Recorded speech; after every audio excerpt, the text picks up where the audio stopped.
Yahweh, Patonikas, Cortes, di ba? Hindi ka mahirapan mga anak ko, huwag kang mag-alala.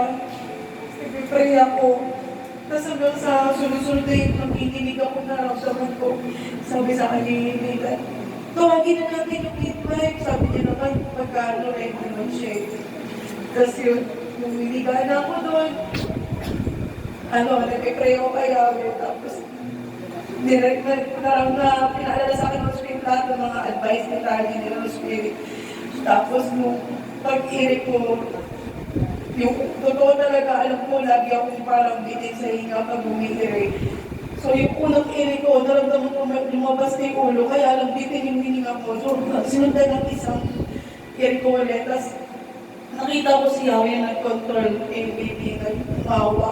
Tapos, nilagay sa tiyan ko. Sabi ko, Yahweh, thank you po talaga. Thank you, Lord. Yung